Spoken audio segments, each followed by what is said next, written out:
Taste the Daily. தமிழக சட்டப்பேரவையில் கூட்டுறவு சங்கம் தொடர்பாக கொண்டுவரப்பட்ட சட்ட திருத்த முன்வடிவுக்கு அதிமுக சட்டமன்ற உறுப்பினர் செல்லூர் ராஜு எதிர்ப்பு தெரிவித்தார்.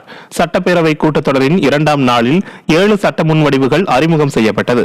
விவசாயிகளை பாதிக்கும் வகையில் திமுக கொண்டு வந்த 2 சட்ட திருத்த முன்வடிவுகளை அதிமுக எதிர்த்தது.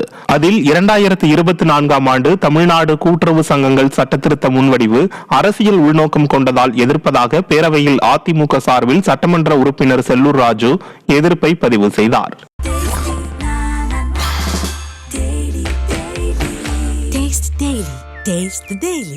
தமிழக சட்டப்பேரவையில் கூட்டுறவு சங்கம் தொடர்பாக கொண்டுவரப்பட்ட சட்ட திருத்த முன்வடிவுக்கு அதிமுக சட்டமன்ற உறுப்பினர் செல்லூர் ராஜு எதிர்ப்பு தெரிவித்தார். சட்டப்பேரவை கூட்டத்தொடரின் 2ஆம் நாளில் 7 சட்ட முன்வடிவுகள் அறிமுகம் செய்யப்பட்டது. விவசாயிகளை பாதிக்கும் வகையில் திமுக கொண்டு வந்த 2 சட்ட திருத்த முன்வடிவுகளை அதிமுக எதிர்த்தது. அதில் 2024ஆம் ஆண்டு தமிழ்நாடு கூட்டுறவு சங்கங்கள் சட்ட திருத்த முன்வடிவு அரசியல் உள்நோக்கம் கொண்டதால் எதிர்ப்பதாக பேரவையில் அதிமுக சார்பில் சட்டமன்ற உறுப்பினர் செல்லூர் ராஜு எதிர்ப்பை பதிவு செய்தார்.